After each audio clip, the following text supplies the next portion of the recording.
Indian नहीं express नहीं, का। इसका पर्सपेक्टिव एक और है कि जो प्रिटेंड कर रहे हैं, जो ये नैरेटिव बना रहे हैं इवन ड्यूरिंग द कैंपेन, कि जो मैं खाऊंगा नहीं, जो लुटेरा है उसको उसका लूटा हुआ लौटाऊंगा, ये जो नैरेटिव वो बना रहे हैं हमारे प्रधानमंत्री नरेंद्र मोदी जी, तो उनको तो उनसे ये सवाल पूछा जाना चाहिए ना कि लूटने वाले आपकी पार्टी में ये 25 लोग आए और इनका लूटा हुआ पैसा कहां है? ये तो पूछना पड़ेगा ना मोदी जी से कि लूटा हुआ पैसा है कहां? ये लूटा हुआ पहले लौटा दीजिए ना। 25 तो आपके पास ही है, बाद में पकड़ेंगे इधर उधर का। 25 तो आपके पास जा चुके हैं जिनके खिलाफ आपने नहीं, एजेंसी ने केस रजिस्टर किया है। तो ये लूटा हुआ पैसा वो उसके बारे में क्यों नहीं कह रहे? ये पर्सपेक्टिव बहुत इंपॉर्टेंट है। तो ये आप कह सकते हैं कि इस एक्सप्रेस इन्वेस्टिगेशन जो चल रहा है स्टोरी का, उसका ये कॉन्सिक्वेंस है ना।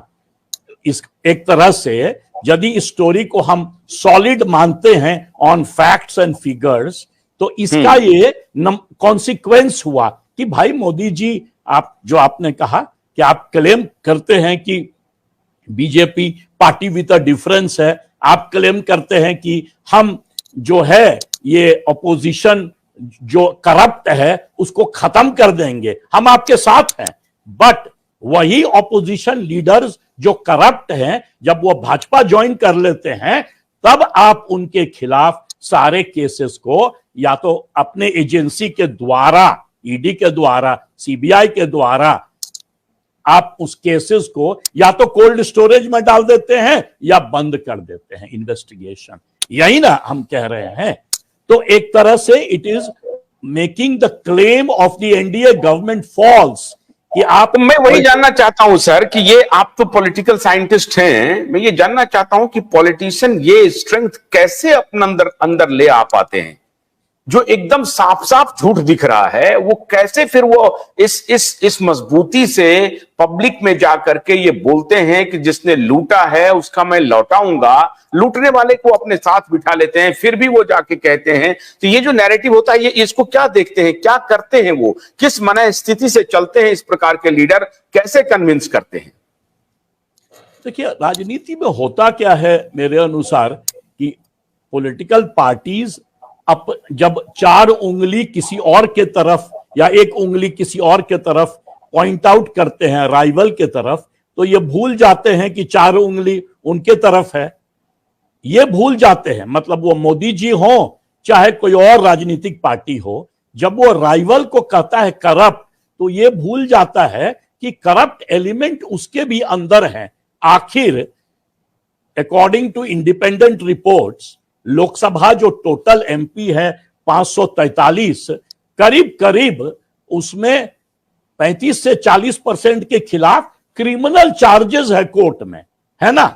अब 40% यदि है और भाजपा जो है सबसे ज्यादा एमपी लिया हुआ है, एनडीए जो है 353 एमपी एनडीए का है 425 में, तो नेचुरली लॉट्स ऑफ जो बीजेपी एमपीज हैं, एनडीए के एमपीज हैं, वो तो फेस कर रहे हैं क्रिमिनल केसेस, उनके ऊपर एलिगेशन है। यदि आप इतने साफ सुथरा दूध से धोए हुए राजनीति करना चाहते हैं, गंगा जल का पवित्र पानी से आप चाहते हैं कि हम साफ सफाई करके और तब राजनीति करें, तो पहले तो जितने आपके अपने एमपीज हैं जिनके अगेंस्ट क्रिमिनल केसेस हैं, पहले तो उनको आप टिकट नहीं दीजिए, नंबर 1।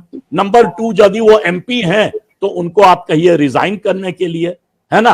नंबर 3, उनके अगेंस्ट कार्रवाई कीजिए, अपने एमपीज के अगेंस्ट भी कीजिए और बाकी एमपीज के अगेंस्ट भी कीजिए। बट सरकार ये नहीं करती है। उस समय सरकार कह देती है कि अरे ये तो खाली एलिगेशन है। भाई, आप यदि राजनीति में पब्लिक एक्ट में घुसिएगा तो राइवल्स आपके खिलाफ एफआईआर करके और आपके खिलाफ एलिगेशंस कर देगा। तो जब आप ये कहते हैं, जब ये कहते हैं कि पब्लिक एक्टिविटी में जाएंगे, राजनीति में प्रवेश करेंगे तो राइवल्स ये करेगा ही, तो आप भी तो वही कर रहे हैं, आप भी तो एलिगेशन ही कर रहे हैं।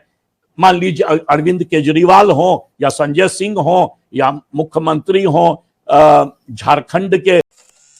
गन्ने की कड़ी बुनियाद, जिसे मराठी में खुडक्या और कुछ उत्तर भारत के क्षेत्रों में खुटकी भी कहा जाता है, उसे केवल भोलानाथ का 2-in-1 बैटरी ऑपरेटेड हार्वेस्टर कम ब्रश कटर आसानी से और बिना रुकावट के काट सकता है।